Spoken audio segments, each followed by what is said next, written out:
بسم اللہ الرحمن الرحیم۔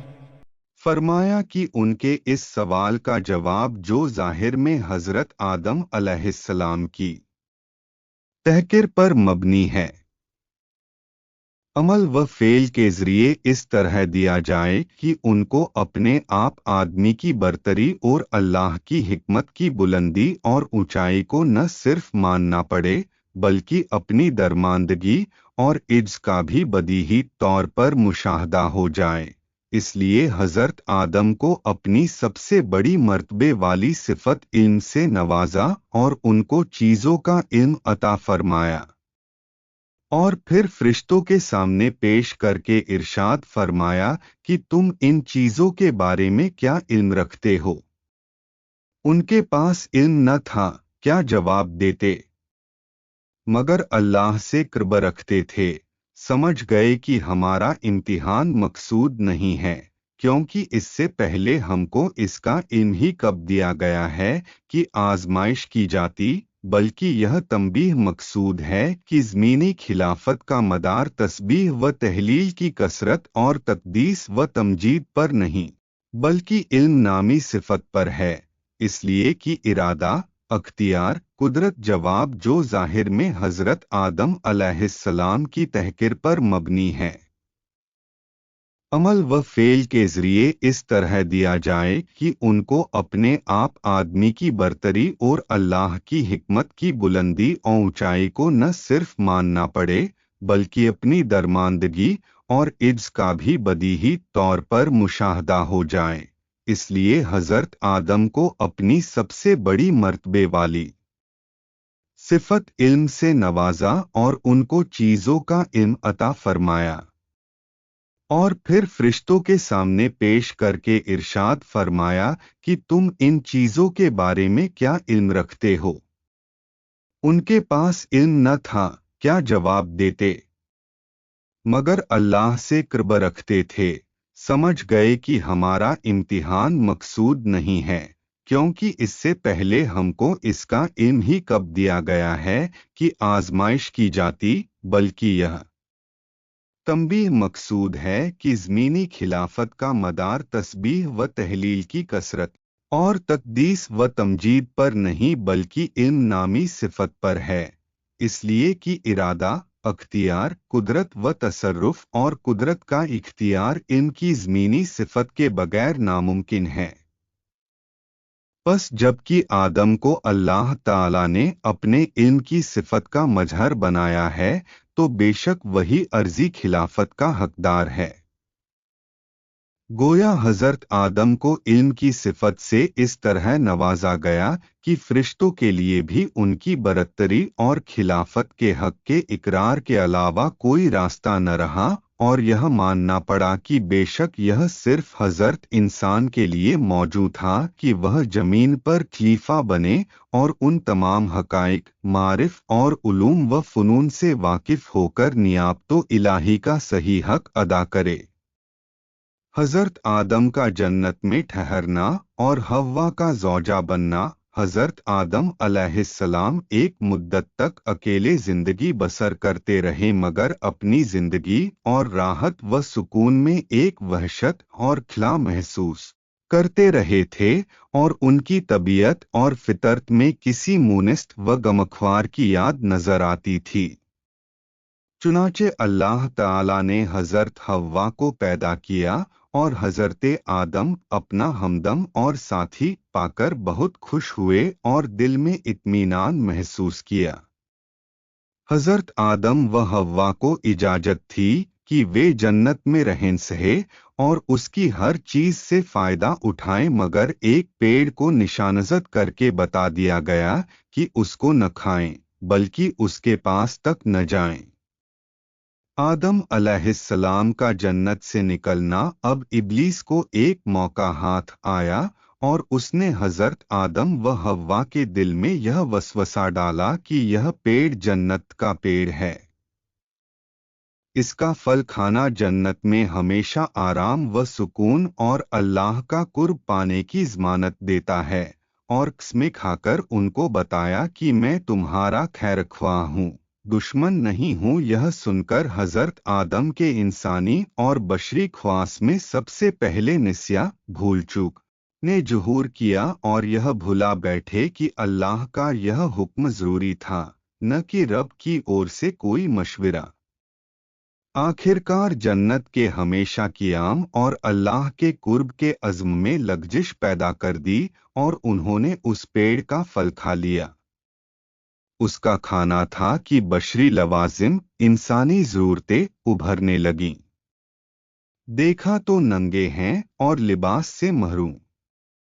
जल्द जल्द आदम हव्वा दोनों पत्तों से सतर ढांकने लगे, गोया इंसानी तमद्दुन की यह शुरुआत थी कि उसने ढांकने के लिए सबसे पहले पत्तों का इस्तेमाल किया।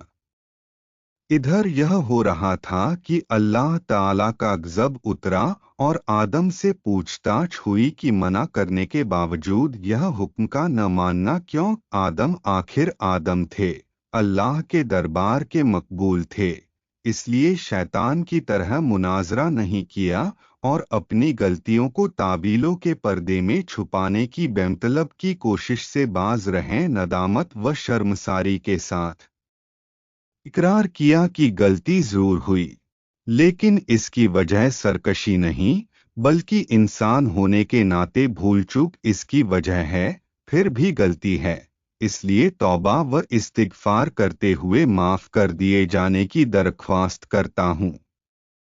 अल्लाह ताला ने उनके इस उज्र को कबूल फरमाया और मुआफ कर दिया, मगर वक्त आ गया था कि हज़रत आदम अलैहिस्सलाम अल्लाह की ज़मीन पर खिलाफत का हक अदा करें। इसलिए हिकमत के तकाजे के तौर पर साथ ही यह फैसला सुनाया कि तुमको और तुम्हारी औलाद को एक तय वक्त तक ज़मीन पर क़ियाम करना होगा और तुम्हारा दुश्मन इब्लीस अदावत के अपने तमाम सामान के साथ वहाँ मौजूद रहेगा और तुमको इस तरह मलकूती और तागुती दो टकराने वाली ताकतों के दरमियान जिंदगी बसर करनी होगी। इसके बावजूद अगर तुम और तुम्हारी औलाद मुखलिस और सच्चे बंदे और सच्चे नायब साबित हुए तो तुम्हारा असल वतन जन्नत हमेशा की तरह तुम्हारी मिल्कियत में दे दिया जाएगा। इसलिए तुम और हव्वा यहाँ से जाओ और मेरी ज़मीन पर बसो और अपनी मुकर्रर की हुई जिंदगी तक उबूदियत का हक अदा करते रहो और इस तरह इंसानों के बाप और अल्लाह ताला के खलीफा आदम अलैहिस्सलाम ने जीवन साथी हज़रत हव्वा के साथ अल्लाह की ज़मीन पर कदम रखा। आदम अलैहिस्सलाम के जिक्र से मुताल्लिक़ कुरानी आयतें। कुरान मजीद में हज़रत आदम अलैहिस्सलाम का नाम 25 बार 25 आयतों में आया है और अंबिया अलैहिस्सलाम के तज़किरों में सबसे पहला तज़किरा अबुल बश हज़रत आदम अलैहिस्सलाम का है, जो नीचे लिखी सूरतों में बयान किया गया है। सूरह बकरह, आराफ, इसरा, कहफ और ताहा में नाम और सिफ़तों दोनों के साथ और सूरह हज़र व साद में से सिर्फ सिफ़तों के जिक्र के साथ और आले इमरान, मायदा और मरियम और यासीन में सिर्फ जिमनी तौर पर नाम लिया गया है।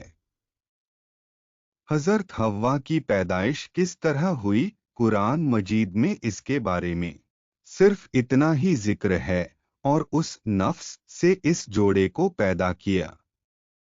यह कुरानी नज़्म हव्वा की पैदाइश की तफसील नहीं बताती, इसलिए बातें हो सकती हैं।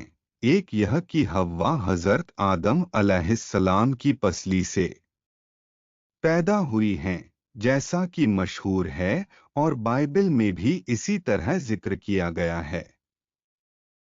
दूसरे यह कि अल्लाह ने इंसानी नस्ल को इस तरह पैदा किया कि मर्द के साथ उसी की जिन्स से एक दूसरी मखलूक भी बनाई जिसको औरत कहा जाता है और जो मर्द की जीवन साथी बनती है।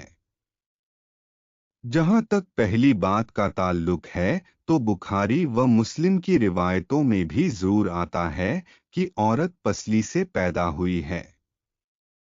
इसका मतलब मशहूर तहकीक करने वाले और पारखी अल्लामा कर्तबी रह शून्य ने यह बयान किया है कि असल में औरत की पैदाइश को पसली से तशबीह उपमा दी गई है, यानी उसका हाल पसली ही की तरह है। अगर इसकी टेढ़ को सीधा करना चाहोगे तो वह टूट जाएगी, तो जिस तरह पसली के तिरछरेपन के बावजूद उससे काम लिया जाता है और उसकी टेढ़ को दूर करने की कोशिश नहीं की जाती, उसी तरह औरतों के साथ नरमी और मुलायमत का मामला करना चाहिए, वरना सख्ती के बर्ताव से खुशगवारी की जगह ताल्लुक के बिखरने टूटने की शक्ल पैदा होगी। मुख्तसर यह कि ऊपर की आयत की तफसीर में तहकीक करने वालों की राय उस दूसरी तफसीर की ओर माइल है, जिसका हासिल यह है कि कुरान अजीज सिर्फ हव्वा की तख्लीक का जिक्र नहीं कर रहा है, बल्कि औरत की पैदाइश के बारे में यह हकीकत भी बताता कि वह भी मर्द ही की जिन्स से है और इसी तरह मखलूक हुई है। हासिल यह है कि हमको न फरिश्तों की तख्लीकी हकीकत बताई गई है और न वे हमको नजर आते हैं। अलबत्ता हमारे लिए यह यकीन व एतकाद ज़रूरी करार दिया गया है कि हम उनके वजूद को मान लें और उनको मुस्तकिल मखलूक जानें। जिन्न इसी तरह जिन्न भी अल्लाह ताला की मुस्तकिल मखलूक हैं, जिनकी पैदाइश की हकीकत को हम पूरी तरह नहीं जानते और न आम इंसानी आबादी की तरह वे हमको नज़र नहीं आते हैं, लेकिन कुरान हकीम ने जो तफसील इस मखलूक के बारे में बताई है वह हमारे लिए ज़रूरी करार देती है कि हम यह एतकाद और यकीन रखें कि वे भी इंसान की तरह मुस्तकिल मखलूक हैं और उसी की तरह शरात पर चलने को मजबूर भी। इनमें पैदा करने और बढ़ने का भी सिलसिला है और इनमें नेक और बद भी हैं। इब्लीस या शैतान। कुरान मजीद की आयतों से मालूम होता है कि शैतान भी जिन्न ही की नस्ल से है और इब्लीस शैतान ने अल्लाह के सामने खुद यह माना कि इसकी तख्लीक आग से हुई है।